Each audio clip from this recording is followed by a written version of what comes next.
Peter Laviolette calls out the Rangers after a lackluster Game 5 performance. Will that be what the team needs to regroup? And what must the Rangers do better in Game 6? You're Locked on the New York Rangers, your daily podcast on the New York Rangers. Part of the Locked On Podcast Network, your team every day.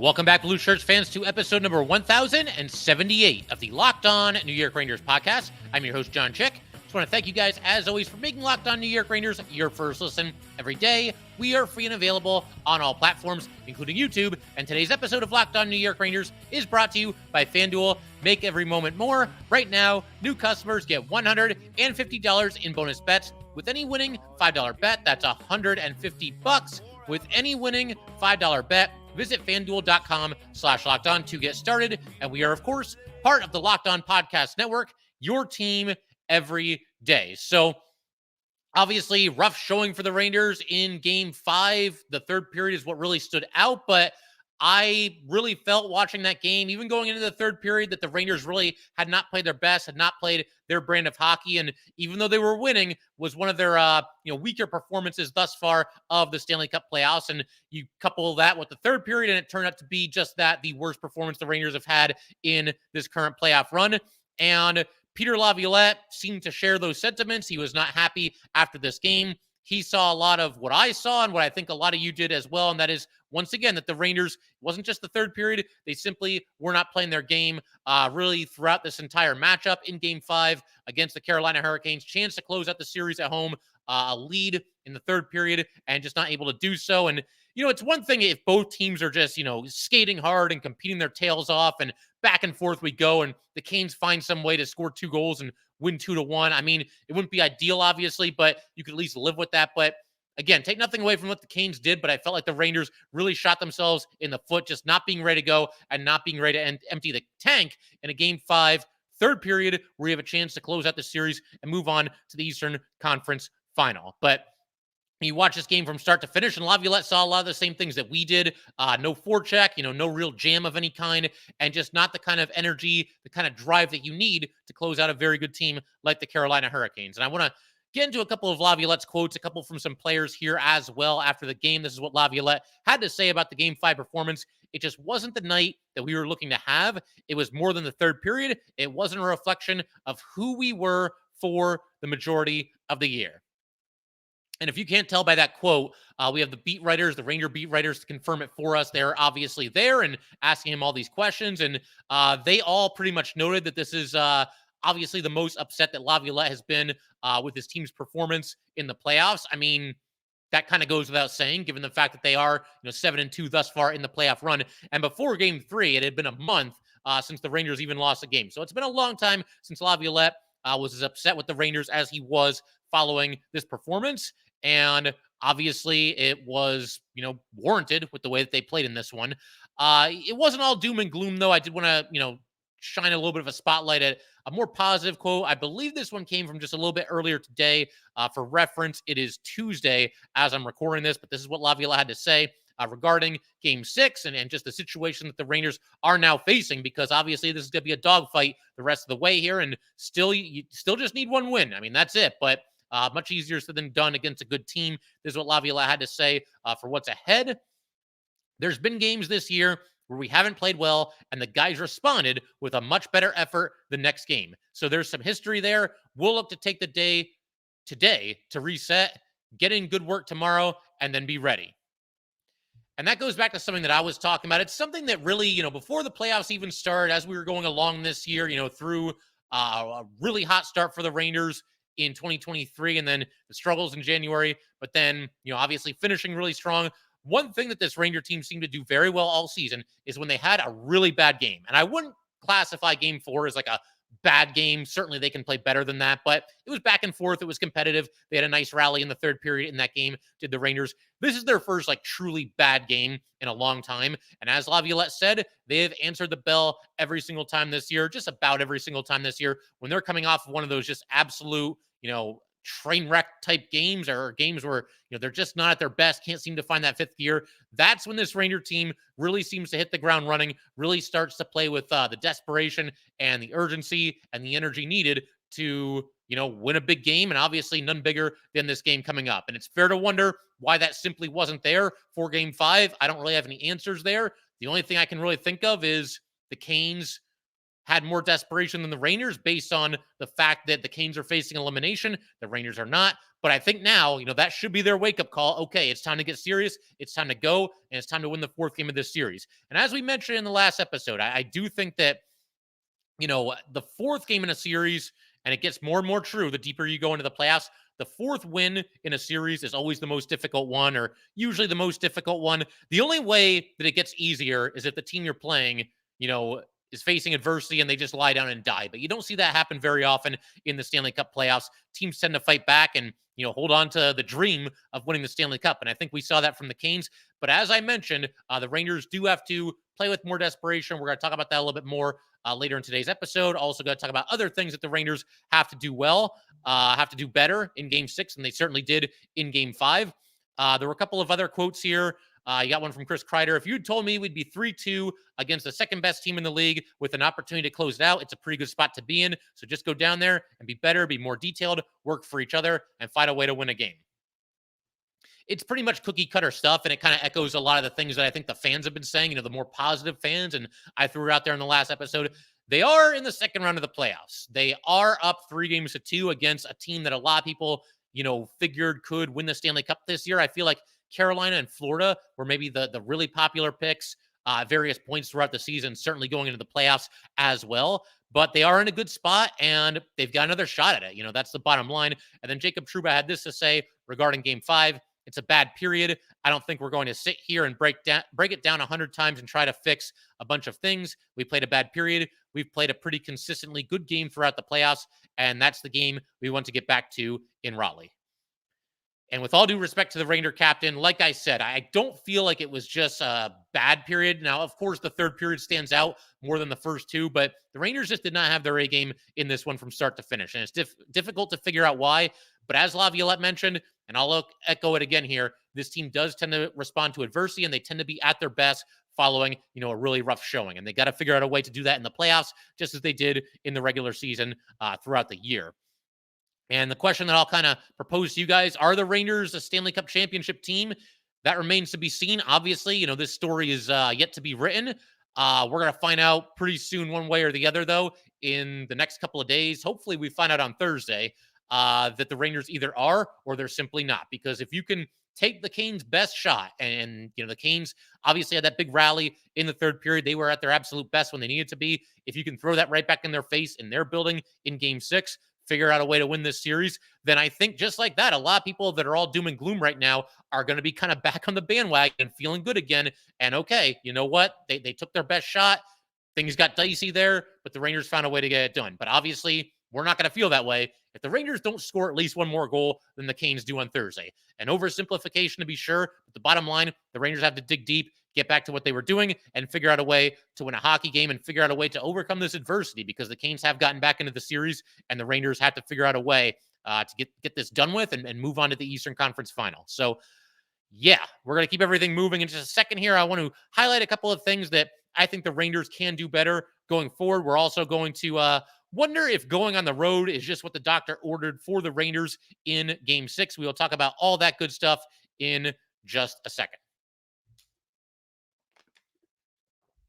All right, we just want to go ahead, let everybody know that today's episode of Locked On New York Rangers is brought to you by Policy Genius. Policy Genius is the country's leading online insurance marketplace. It saves you time and money so you can provide your family with a financial safety net starting today. With Policy Genius, you can find life insurance policies that start at just $292 per year for $1 million of coverage. Some options offer same-day approval and avoid unnecessary medical exams. Policy Genius helps you compare your options from top companies, and their team of licensed experts is on hand to help talk you through it. Talk to a team of award-winning agents who will walk you through the process step by step. Easily compare quotes for America's top insurers in just a few clicks to find your lowest price. Check life insurance off your to-do list in no time with Policy Genius. Head to policygenius.com/lockedonnhl or click the link in the description to get your free life insurance quotes and see how much you could save. That's policygenius.com/lockedonnhl. All right, let's go ahead and keep everything rolling here. Do want to mention for the everydayers, you guys are definitely going to want to come back in the next episode. Still kind of figuring out everything we're going to get into, but I think I want to shift our attention to some of the individual players on the Rangers and talk a little bit more about what they need to do to get the Rangers a win in Game 6. We'll do that. We'll also talk about lineup decisions because Philip Hedl, it sounds like now they're saying that his illness is apparently not related to his concussion history. So we'll see where things stand there. And if that is true, and I have to take the Rangers at face value, they're presenting that as a fact. So if that's what they're saying, then I'm going to go with it. And if that is the case, then you hope that Hedl can get over his illness.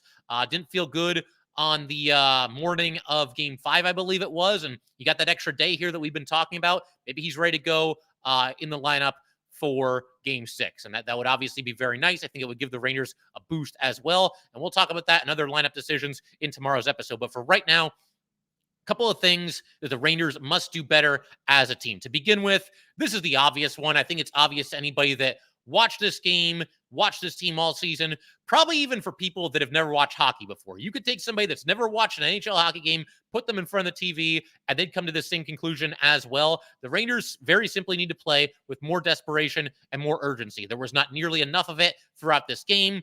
The lack of it in the third period was completely inexcusable. You're in a position where, really in spite of yourself, you are 20 minutes away from potentially moving on to the Eastern Conference Final. Obviously, Igor Shesterkin has saved your bacon several times. Probably need two hands to count how many times it had happened to that point in the game. So basically, in spite of yourself and almost exclusively because of your goalie, you as the Rangers are in a position to close out a series here and move on.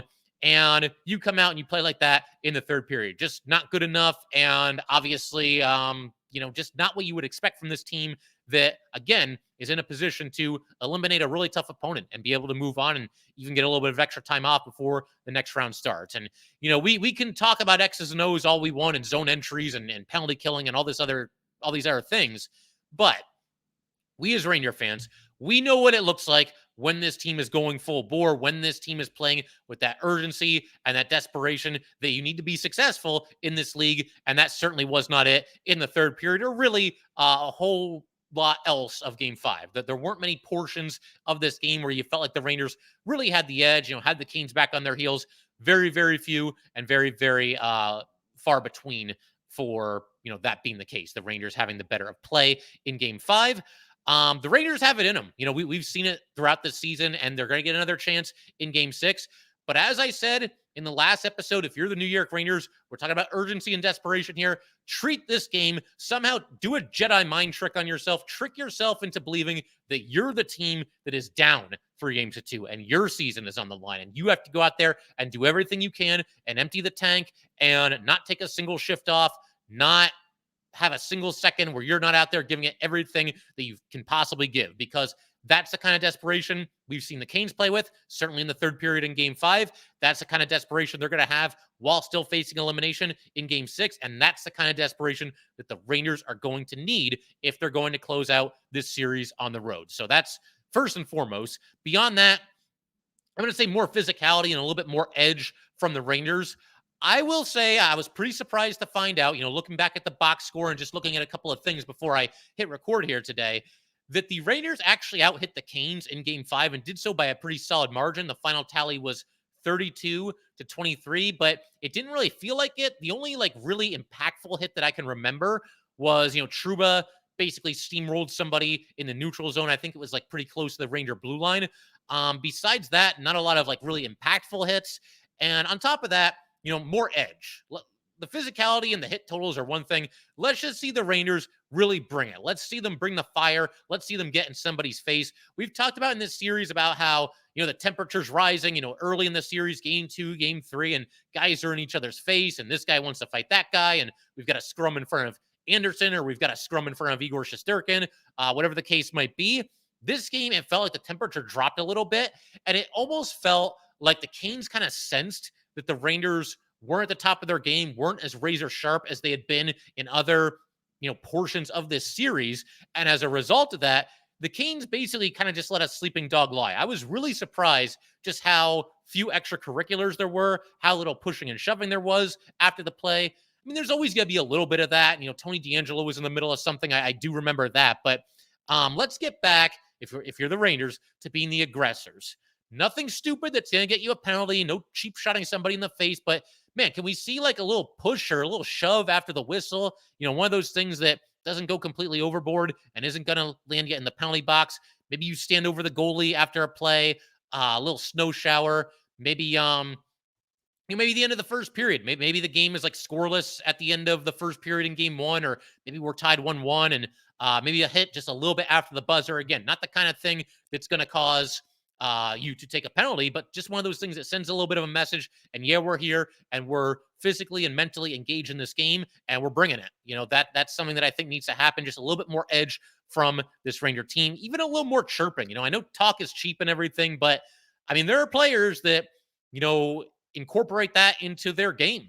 Vincent Trocheck is certainly one of them that try to get under the skin of their opponents, and they'll say some things, and who knows how much of an effect it has. But I think there are players in this league that they get a little bit of an edge, they get a little bit of a boost when they're, talking a little bit out there. So let's see a little bit more of that. Something else that I think needs to happen is let's see the Rangers make Freddie Andersen at least a little bit uncomfortable. When you look at the goals that were scored in this game, all 3 of the Canes' goals were basically right on the doorstep there, in deep against Igor Shesterkin. They were crashing the net, and they were making things happen from in deep. So let's see the Rangers get back to that with Freddie Andersen. Again, take nothing away from Freddie Andersen and the game that he had. He was very good for the Canes, but the Rangers only had 21 shots on goal. He stopped 20 of them, and just not enough high danger scoring opportunities. There were very few scoring chances from in deep.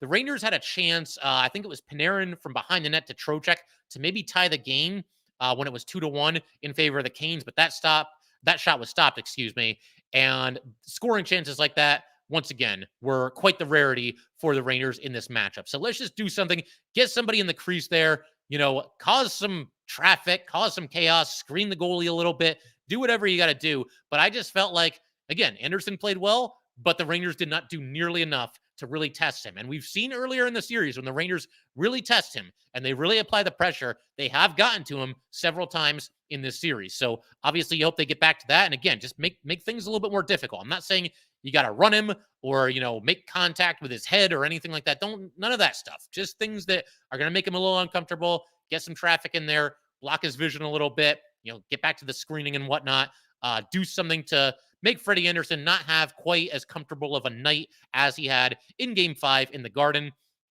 Something else I'll say that the Rangers have to do better is better forecheck. I mean, get in there already. I would say something about the Ranger forecheck in Game 5, but I can't really because it didn't exist. There were so many instances in Game 5 where it felt like, the Canes, they'd have kind of a long offensive zone possession, and the Rangers would withstand it, usually with Igor making a really nice save or two, and they'd eventually get the puck out, they'd get into the neutral zone, and they get to the red line, and then they dump the puck into the offensive zone, and then they go off for a change. Now, it's a hockey game. There's times where you're going to have a shift like that, where you're back on your heels a little bit, you survive it, and you end up having to do exactly what I just said. But that was kind of the norm for the Rangers in this game. There's times where that's the smart play, but the Rangers it felt like they were very content to, again, be back on their heels, just kind of go into a shell, and then eventually get the puck out and then just dump it and go off for a change. That's not good enough. That's not going to get it done. You're not going to be able to really create any offense if that's the way that the game is going. And, there were so many instances in this game, too, where the Rangers would get the puck into the offensive zone. They'd either dump it or maybe one guy would skate over. But, you look at the camera shot, which is kind of a funny way to look at it, but I do think there's some truth in this. And the camera shot would be on the Canes zone, and maybe there's like one Ranger in the O zone, and he's got the puck, and he's got 2 defenders on him, and he's got nowhere to go. And it's like, where are the other Ranger players? Where is this forecheck? Is everybody like changing at the same time? Are they skating in quicksand? What is going on? Get in there and get after it. So you got to get the forecheck going a little bit better in Game 6, and certainly you did in Game 5. And one more thing that I'll throw out there at the very end here: shoot the puck. The 21 shots on goal is not going to get done. Going like 20 minutes with 1 shot on goal, that's not going to get done either. I don't care if you have the lead or not. That's simply not enough shots on goal, not enough scoring opportunities. And as we covered in the last episode, Vincent Trocheck, the only Ranger with more than 2 shots on goal. He had 3. And obviously that has to change in this game going forward too. There's too many talented shooters, talented players for them to end up with just, 1 or 2 shots on goal. 1 shot for Panarin. I think it was 2 for Kreider. I think maybe 1 for Mika Zibanejad. I mean, those guys have got to start shooting the puck, getting it at the net. They're all too good of players to have a game where, those 3 players combine for about 4 shots on goal. It's just not good enough, and you got to shoot the puck a little bit more often. So we'll keep everything rolling in just a second here. I want to discuss an idea that kind of popped into my head, and that is that the Rangers might be better off in Game 6 playing it on the road rather than playing it in Madison Square Garden. So we're going to discuss that concept and a couple other things about Game 6 in just a second. All right, so we're going to keep everything rolling in just a minute here. First, though, we definitely would like to let everybody know that today's episode of Locked On New York Rangers is brought to you by FanDuel. It is winner-take-all time in the NBA and the NHL, and FanDuel is giving you a shot to bring home a big win of your own. Right now, new customers get $150 in bonus bets with any winning $5 bet. That's $150 to bet on spreads, money lines, player props, and more. Visit FanDuel.com/lockedon and make every playoff shot count. FanDuel, America's #1 sports book.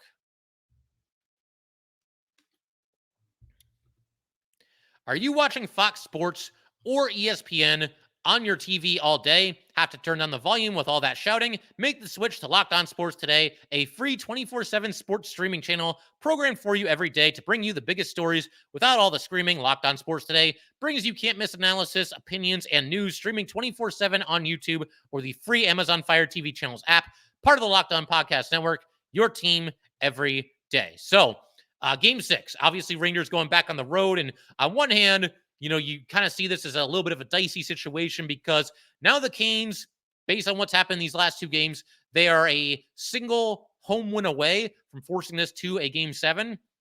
But I look at going on the road here as a little bit of a positive for the Rangers. I'm going to get to that in just a second. I want to first mention, though, that in general, I do think it helps to get this extra day off between Games 5 and Game 6. I mentioned that briefly in the last episode, but you get a little bit of a mental reset. You get to correct some mistakes. And, if anybody needs to say anything, if somebody needs to address the team, if Peter Laviolette needs to, rip into these guys and then build them back up, or if Jacob Trouba needs to say something, or one of the other veteran Rangers need to say anything, if there's got to be like a player-only meeting, whatever the case might be, then there's obviously time to get that done. And obviously, get yourself as prepared as possible for what is an enormous Game 6 on the road. With all that said, I wanted to mention Game 6 being on the road. To begin with, the Rangers and Canes neither team really had dramatic home and away splits in the regular season, or at least what I would consider to be dramatic. So obviously, either one of these teams is capable of winning at home. Either team is capable of winning on the road. The bottom line, it's 2 really good teams, going back and forth. But I do think that sometimes going on the road in a tough situation like this can really galvanize a team.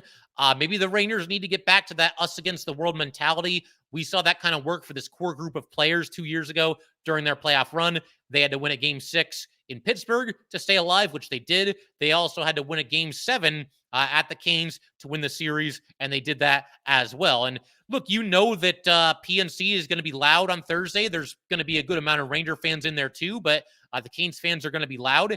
And I just feel like if this game was at home, the Garden crowd might be a little bit nervous, a little bit anxious, a little bit trigger happy when it comes to booing the Rangers.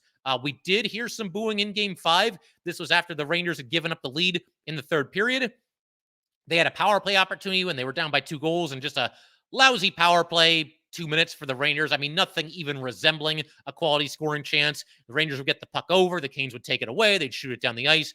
After 2 or 3 times of this happening, the Rangers did start to hear it a little bit from the fans. I get it to an extent. I just don't think that that's really what the Rangers need right now. And with all due respect to the Ranger fans who were at Game 5, and for anybody that might be thinking about attending future playoff games, it's just not what this team needs right now. They need the fans behind them. And the bottom line, as I mentioned a second ago, you're not going to have a nervous Madison Square Garden crowd in Game 6. It's us against the world if you're the New York Rangers. They've thrived under those circumstances in the past, and they're going to have to do it again.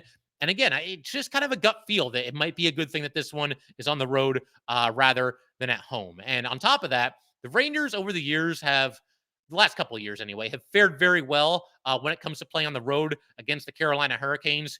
Obviously, I just mentioned 2 years ago, Game 7 on the road, the Rangers and Canes back and forth the entire series. The home team had won every game to that point in the series, and the Rangers come out and basically overwhelm the Canes. The Canes, they're skating circles around them. They get up 4-0. They end up winning the game 5-2, and they move on to the Eastern Conference Final. You also have, as far as impressive wins for the Rangers on the road against the Canes, well, just a couple of games ago, Game 3, Rangers had to come back in that game, and they end up winning with the overtime goal by Artemi Panarin, just a brilliant between-the-legs goal. So, obviously, at their best in crunch time there, the overtime period on the road against the Canes. And even Game 4 of this series. Look, it was not their best game of the playoffs. I think we know that. But they were down 3-1. They found a way to come storming back to get the game tied, made a game of it, obviously fell a little bit short in the end, but they were right there in it and obviously played their best during crunch time of that game. And when you look back over the last couple of years here, first of all, this year, the Rangers have won 2 of the 3 games that they've played at the Canes. That's regular season and playoffs combined. They won both games that they played there last year. The Rangers went 2-0 on the road against the Canes last season.